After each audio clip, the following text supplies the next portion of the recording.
Lunik IX is the biggest Roma slum in Europe.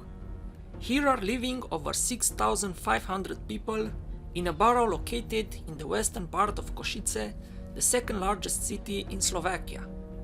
The conditions of living are very bad, with damaged buildings, gas, water and electricity cut off most of the time, and a lot of garbage and rats around the blocks of flats.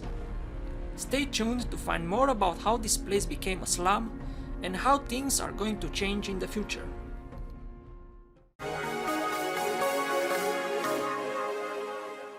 Roma people arrived to Kosice for the first time at the turn of the 14th and 15th centuries, at the time of their great migration to Central Europe. A list of Kosice taxpayers from 1686 mentions them for the first time at a place called Tabor, meaning encampment in Slovak and Hungarian, outside the city walls. This was located southwest of the city and is indicated on a map of 1857 as a permanent colony which the authorities will try to liquidate in the next years. According to an inventory carried out by the police in 1924, 771 Roma people lived in Kosice, part of which was relatively well integrated in the city center and another living apart. 131 Roma of the time declared the profession of musician. The others were often small craftsmen or sellers. The living conditions in Tabor worsened, especially during the crisis of the 1930s, when Roma from the countryside migrated to the city. Estimates show that about 2,000 Roma were living in Kosice in 1930s. From 1954, nomadism was declared illegal on the whole territory of Czechoslovakia, which forced the population still nomadic to settle down, the objective of the government of the time being to make these populations workers for the construction of a socialist society.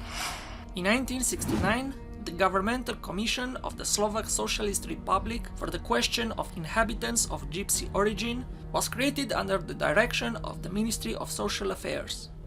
In 1973, it began working in Kosice. This city was chosen because at the time here was one of the highest concentration of Roma people in Czechoslovakia. The Lunik IX district was originally intended as an experience of forced integration of the Roma populations. It was in fact intended to accommodate in particular soldiers, police officers and Roma people. All the unsanitary huts and dwellings in the city, starting with the Tabor, were to be replaced by apartments with standard comforts of the time. From 1978, the new neighborhood saw its first inhabitants arrive, and in 1981, the works were completed and the apartments occupied.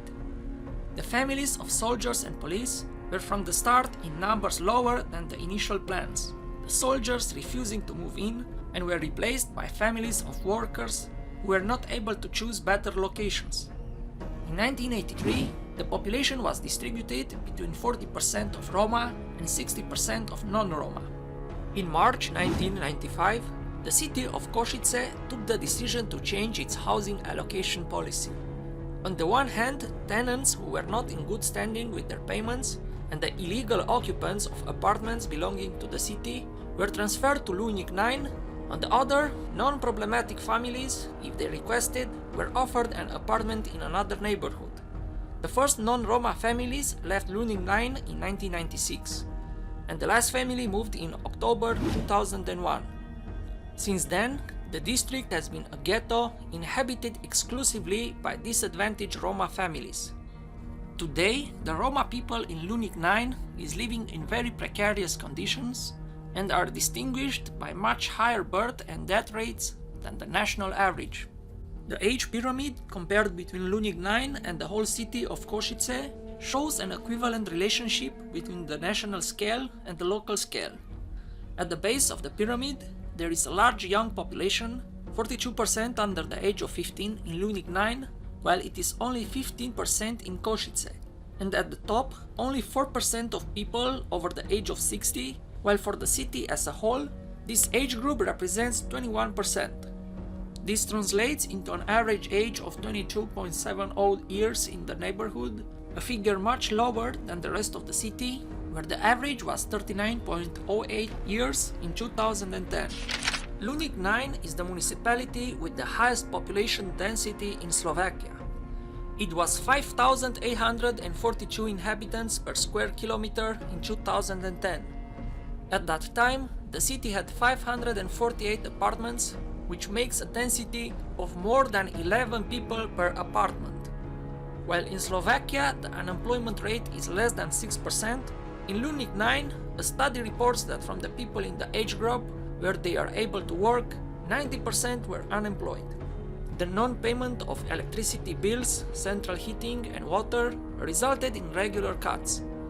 At the end of 2011, only the water was still distributed, and this at the rate of 2 hours per day. The sewers are damaged and clogged, which worsens hygienic conditions in the neighborhood and increases the risk of an epidemic. Some residents seem to get rid of their garbage by throwing it out from the balcony.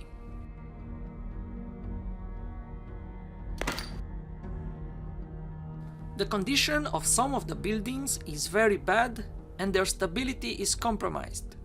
For this reason, the city of Kosice ordered the evacuation and demolition of the first 2 buildings in 2008. By early 2012, 3 buildings had already been destroyed, representing 100 apartments, and further demolitions are planned. Families in possession of a valid rental contract are allocated in other neighborhoods.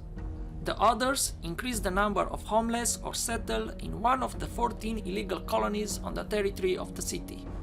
You may be wondering what should be done to improve the living conditions of these people. You may think that building new homes for them is the solution. This was also thought by the authorities, who built some new blocks of flats for some of the tenants of the demolished blocks. And the result can be easily seen here. After only a few years, the new flats are damaged again and garbage is everywhere around them. There is only one solution, and it's very hard to implement, and that is education. Adult people should learn new skills that will help them to get new jobs.